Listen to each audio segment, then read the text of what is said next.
Good morning, dear students. My name is Anubhuti Pandey, and today we will study about theories of origin of life.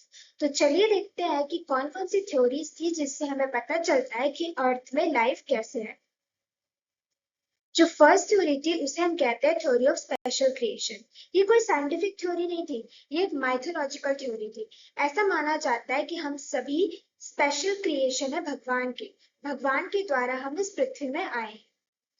Next theory थी cosmic पर्सपर्मिया theory. इस theory के according जो universe है, universe से कोई seed अर्थ पे आया था और लाइफ की क्रिएशन।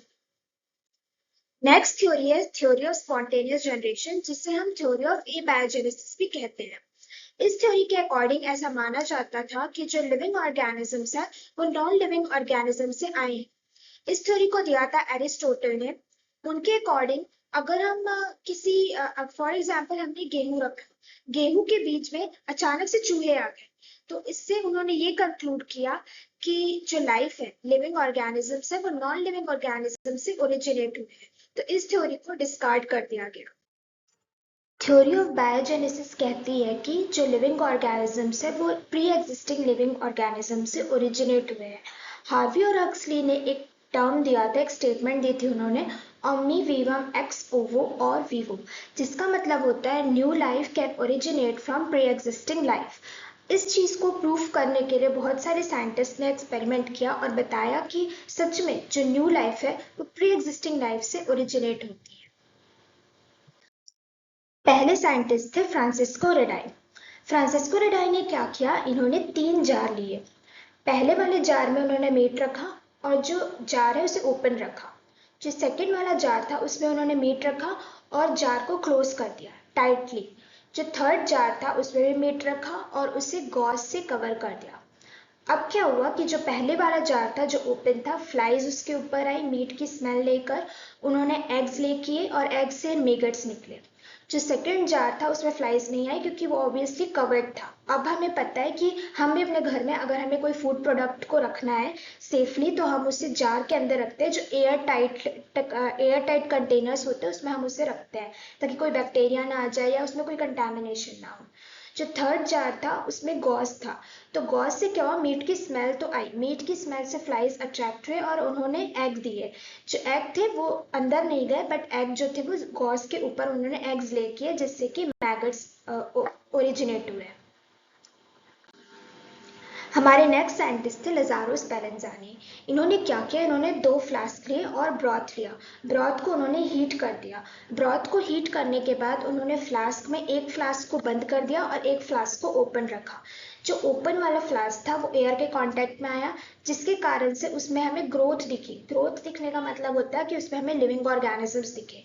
और जो फ्लास्क टाइटली बंद था वो एयर के कांटेक्ट में नहीं आया जिस कारण से उसमें कोई ग्रोथ नहीं दिखी, कोई लिविंग ऑर्गेनिजम्स उसमें नहीं दिखे हमें। इससे ये पता चलता है कि जो ग्रोथ हुई थी, जो लिविंग ऑर्गेनिजम्स हमें ब्रॉथ में दिखाई दिए, वो एयर में प्रेजेंट लिविंग ऑर्गेनिजम्स के कारण हमें दिखे। जो हमारे थर्ड साइंटिस्ट थे वो थे लुइस पाश्चर। लुइस पाश्चर को हम फादर ऑफ माइक्रोबायोलॉजी भी कहते हैं। इन्होंने 2 स्वॉन नेक फ्लास्क लिए। जो पहली स्वॉन नेक फ्लास्क थी उसकी नेक उन्होंने इंटैक्ट रखी और जो दूसरा फ्लास्क था उसकी नेक उन्होंने ब्रेक कर दी। जिसके कारण क्या हुआ, जो ब्रोकन फ्लास्क थी वो एयर के कांटेक्ट में आई और जो फर्स्ट फ्लास्क थी जिसकी जो नेक थी वो इंटैक्ट थी, उस फ्लास्क में एयर तो एंटर हुई पर एयर बीच में स्टॉप हो गई। एयर हमारी ब्रॉथ तक नहीं पहुंच पाई। पर जिसकी नेक टूटी हुई थी वो एयर अंदर गई। एयर में जो भी माइक्रो ऑर्गेनिजम्स थे उसके कारण हमें ब्रॉथ में कंटामिनेशन यानी कि ग्रोथ दिखाई दी। ब्रॉथ में हमें लिविंग ऑर्गेनिजम्स दिखाई दिए पर जिस फ्लास्क ब्रोकन नहीं थी उसमें हमें ग्रोथ नहीं दिखी। जो हमारी लास्ट थ्योरी है वो है केमिकल इवोल्यूशन की थ्योरी। ऑपरेन और हेल्डन का ऐसा मानना था कि जो लिविंग ऑर्गेनिजम्स है वो इनऑर्गेनिक मॉलिक्यूल से ओरिजिनेट हुए हैं। ओपरेन और हेल्डन ने हमें प्रिमिटिव अर्थ की कंडीशन के बारे में बताया कि प्रिमिटिव अर्थ दिखने में कैसी थी। प्रिमिटिव अर्थ का टेम्परेचर काफ़ी ज़्यादा था। प्रिमिटिव अर्थ में लाइटनिंग होती थी, ऑक्सीजन नहीं थी और काफ़ी ज़्यादा रेडिएशन था और हर जगह बहुत तेज़ बारिश हो रही थी जिस कारण से हर जगह पे पानी भर गया था। जितने भी मॉलिक्यूल्स थे, जैसे कि हम केमिस्ट्री में पढ़ते हैं कि एटम से मॉलिक्यूल्स बनते हैं, जितने भी मॉलिक्यूल्स थे वो जाकर पानी में इकट्ठा हो गए और वो मॉलिक्यूल्स आपस में रिएक्शन करने लगे लगे जिस रिएक्शन से ऑर्गेनिक मॉलिक्यूल्स का फॉर्मेशन हुआ। फॉर एग्जाम्पल शुगर से बने पॉलीसेकेराइड्स, अमाइनो एसिड से बने प्रोटीन्स। इसी तरीके से प्रिमिटिव अर्थ का एटमॉस्फेयर था। बाद में अर्थ का एटमॉस्फेयर हम रिड्यूसिंग कहते हैं, क्योंकि रिड्यूसिंग इसलिए कहते हैं ऑक्सीजन फ्री नहीं था कहीं भी, ऑक्सीजन हमेशा मॉलिक्यूल्स के साथ कंबाइन था। मोस्टली ऑक्सीजन जो है वो हाइड्रोजन के साथ कंबाइन होकर वाटर का फॉर्मेशन कर रहा था। ये जो ओपरेन हेल्डन की थ्योरी है, इसे प्रूव किया था हैरोल्ड उरे और स्टैनली मिलर ने।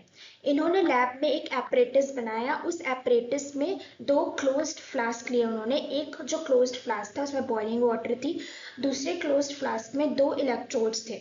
उस इलेक्ट्रोड से उन्होंने प्रिमिटिव अर्थ की लाइटनिंग वाली कंडीशन बनाई। जो हॉट बॉइलिंग वाटर था उससे जो है वेपर्स निकल रहे थे, वेपर्स ऊपर जा रहे थे।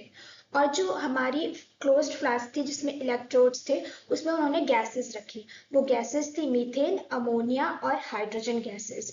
इस गैसेस के कारण बाद में जब उन्होंने 18 डेज के बाद इस एपरेटिस को ऑब्जर्व किया तो उन्होंने पाया कि ऑर्गेनिक मॉलिक्यूल्स की सिंथेसिस हो रही है। इस ये जो भी रिएक्शंस थे, गैसेस, लाइटनिंग कंडीशंस और वाटर वेपर के कारण जो रिएक्शन हुए, उससे हमारी ऑर्गेनिक मॉलिक्यूल्स जनरेट हुई। तो इस तरीके से ये प्रूफ हो गया कि जो इनऑर्गेनिक मॉलिक्यूल्स थे उससे ऑर्गेनिक मॉलिक्यूल्स बने, यानी कि इनऑर्गेनिक मॉलिक्यूल्स से लिविंग ऑर्गेनिजम्स बने।